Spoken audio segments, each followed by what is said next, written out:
Hello guys, welcome to the 2-minute reviews, and this is the Xiaomi's Redmi Note 3, and in my opinion it is the best super cheap smartphone that you can buy right now. There are many smartphone manufacturers like Motorola and OnePlus that are providing excellent value for money with phones like Moto G and the OnePlus X. But Xiaomi seems to have taken it to an altogether another level with this very premium offering. So even if you're not planning to buy this phone, you should definitely have a look at it to know that even such phones exist. Okay, now inside the box you get the handset, a bunch of papers, SIM tray removable tool, travel adapter that supports decently fast charging, and a fairly long data cable. And that's very much it. Anyways, coming to the design, the Redmi Note 3 has taken a lot of design elements from the Redmi Note 2. But this time Xiaomi has upped the premium factor by making this phone out of extremely premium carved metal unibody, just like the iPhone 6 and 6 Plus. And the result is fabulous given the fact that this phone is priced roughly at 9,900 rupees, that's merely $150. In fact, the phone looks strikingly similar to the Apple's phablet. Even the grey color looks very similar to the space grey color of the iPhone. The phone looks stunningly beautiful and feels extremely premium in the hands. Although it is a relatively big device, but thanks to its curved edges and somewhat thinner bezels, handling it is not an issue at all.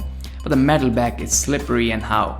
One-handed operations, well, can turn disastrous, so it's advisable to use both the hands, especially while typing or browsing. Now taking a look around the device, the front of the phone has a 5.5-inch Full HD IPS panel that looks pretty sharp with a pixel density of 403 pixels per inch. However, the colors are a bit on the warmer side as the whites look more like yellows, and even the contrast is pretty weak and you crave for the deep blacks. But it's not a bad display by any means. It's beautiful, sharp, vibrant, and the colors shine and pop out really well. So overall, you would love watching movies, playing games, and browsing net on it. Plus it can get very bright, so sunlight readability should be pretty good.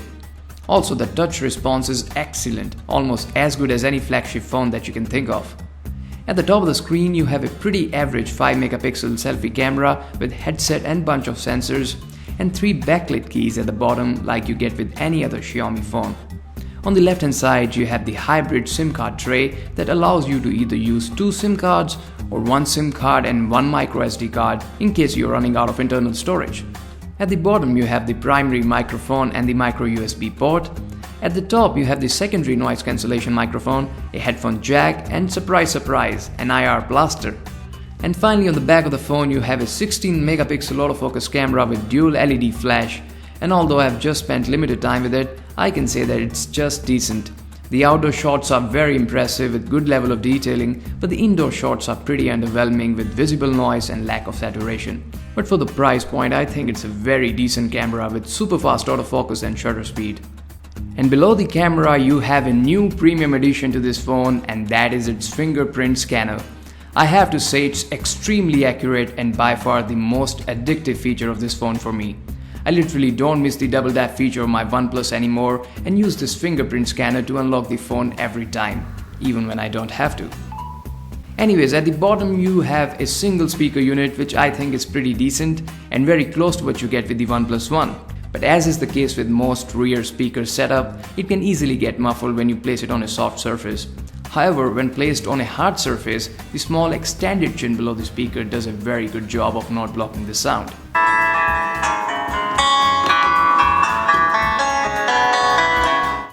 Now under the hood, this phone is powered by a Qualcomm Snapdragon 650 hexa-core 1.8 GHz processor, an Adreno 510 GPU, 16 GB of internal storage, 2 GB of RAM, and an enormous 4050 mAh battery that would easily last you 1.5 to 2 days with medium usage. It's just incredible and definitely is one of the best things about the phone. Plus the phone also supports fast charging, however it's not exceptionally fast but decent enough. It also provides microSD card support but can only expand your memory by 32 GB. Yes, you heard it right. What a shame, especially when many lower-end phones easily provide a support of up to 128 GB. Anyways, if you want more memory, you can always go for a pricier step-up model that ups the built-in storage to 32 GB and RAM to 3 GB, but it's presently out of stock on the official MI website. However, the overall performance with even the 2 GB RAM is pretty damn good. I don't play heavy games but do a lot of multitasking, and so far it hasn't shown any signs of lag. And finally, on the software front, this phone runs on the latest version of MIUI, that is MIUI 7, which is based on Android 5.0.2 Lollipop.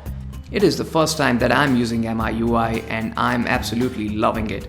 Maybe because I've been using the buggy Cyanogen mod ROM of OnePlus One for quite a long time, so this iOS-like stable ROM seems very good to me. Of course, I can see why some people hate it, but so far I'm enjoying the transition. But I'll let you know if that feeling changes with time in my full review of this phone. So overall, I think for just 9,900 rupees, this phone packs an impressive punch. It's looking promising in almost all the key areas, including its fantastic design and build quality, exceptional battery life, consistent UI, and a very accurate fingerprint scanner, something its competitors has not been able to. But these are still just the initial impressions, and we'll have to wait for my final review of this phone to see if it's actually worthy to be called a game changer. So till then, stay tuned to T2MR, share this video if you like it, subscribe to our channel if you want to watch more such videos. Until we meet again, take care.